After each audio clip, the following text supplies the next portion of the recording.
Why is it that they are able to? Why is it these people are so easily directed in this way? I mean, you think that somebody spends their whole life educated, got all this information, and still, it's like they're stuck like glue. It's the age-old practice of assimilation, indoctrination, and breaking the back of the beast.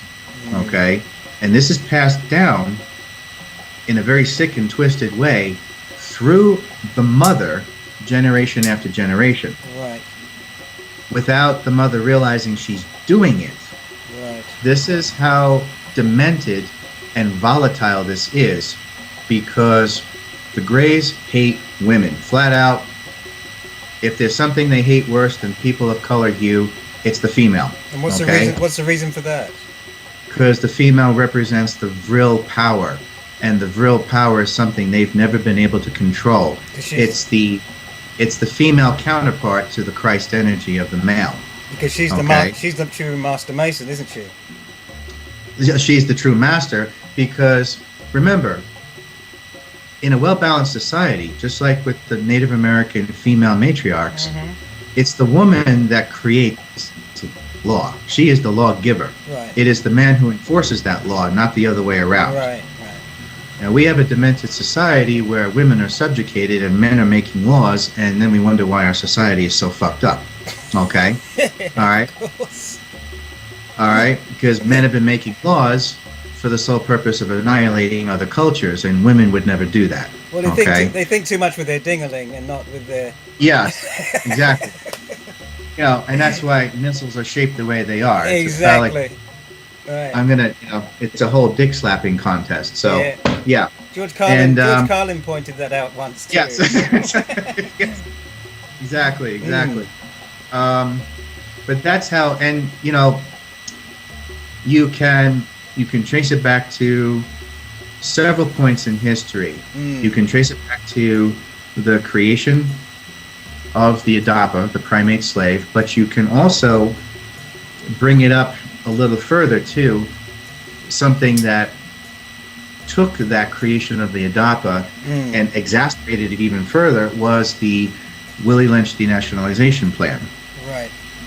Now, how do you do that? Well, those first boats that came over with quote-unquote black slaves from Africa, that first generation didn't bow down and just taking it willingly. They basically told, their white masters, go fuck yourself. Yeah. I'm not doing this. Yeah. I'm a man of royalty, and you have the audacity to expect me to go pick cotton and do this damn slave labor? Kiss my ass. And then they heard... Well, yeah. And so what happened was that this was, once again, going back to looking at it purely from economics and the corporate mentality. Yeah. Word came down that all the money that was being invested in this slave trade was going up in smoke because the slaves were rebelling. Right. This is the same thing that took place when the Adapa rebelled against Enlo. Yeah. You can't have the slaves rebelling because it interferes with the profit margin. This is where the brainwashing begins. Now, with the Willie Lynch denationalization plan, which is a prime example of how it's always been done, the Chateau regime knows the female is the problem that needs to be broken. Right.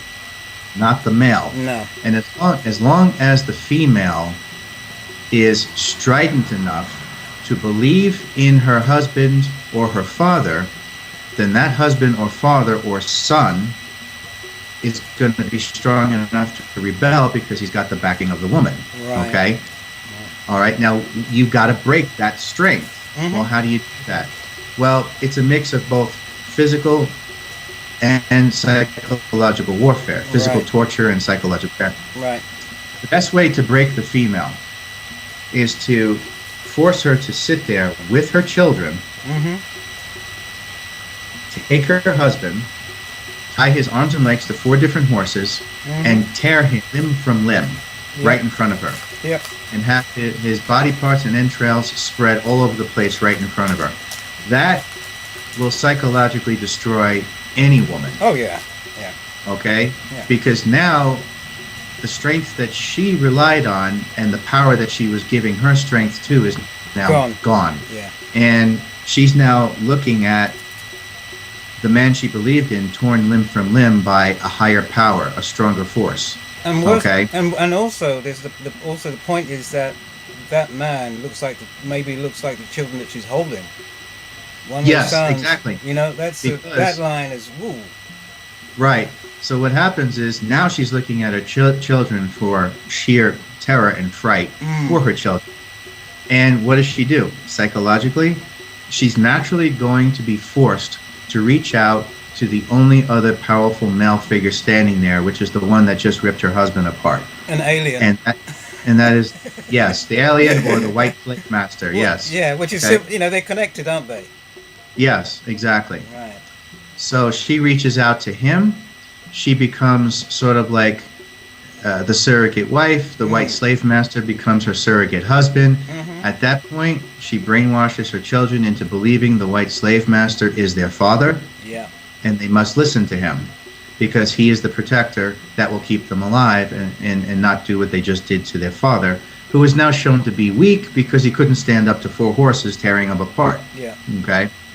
So all that cataclysmic psychological warfare coalesces into one unified event, and therefore, in the same fashion of Reaganomics and the trickle-down theory, then trickles down generation after generation after generation. Yeah. Until someone steps up to the plate and does the research and starts questioning where the hell that mentality came from. Right. Okay? And that's also... Go on. That's also that also relates to the reason why people have problems with. I'll let you finish that, but it also relates to the reason why people have problems with relationships across the board anyway. Yes. Look at yes. Try and find a normal. You know, exactly. It's hard work. Talk about drilling for oil. I talk about it in the book. Yeah, I know. I thought I was. I talk about smart, in the book about how we as human beings. I've been worked out. I talk about it in the book. I know. I was in the same boat. So. Oh God, yeah. We were probably in the same boat at the same time. Yeah. You know that, and we had holes at each end. Yes. In the same boat at the same time. It was like that. But I do also explain in the book why we have all these screwed up problems with our personal relationships, especially this strange and bizarre thing that we refer to as the institution of marriage, which, when you hold it under a microscope, it's a very bizarre institution that doesn't seem all that human in the first place when you start analyzing it. It's another contract, isn't it? Yeah, it's another corporate merger. Right. And I mean, think about it. You take a slab of metal, you wrap it around your ankles, and you call it chains and shackles with economic slavery. But you take that same slab of metal and wrap it around your finger, and you call it an engagement. I don't know what the hell kind of hypocrisy and bigotry that is, but that's how demented we've become in this society with that kind of double standard. Okay. Yeah. And of course, when you realize the fraudulence of the diamond industry and how women have been brainwashed with that goddamn diamond ring, you realize what a joke the whole damn thing is. I mean, being in love is one thing. Yeah. But the institution of marriage has nothing to do with love. No. Never has. And the institution of marriage, I actually explain where it came from and how it came into existence. It's not a pretty picture at all. But it was brought into an existence as an extension and a misinterpretation of the original breeding program. Right. Yeah. Sole purpose of producing the perfect obedient slave generation after generation with a calculated sexual intercourse, calculated genetics, calculated breeding.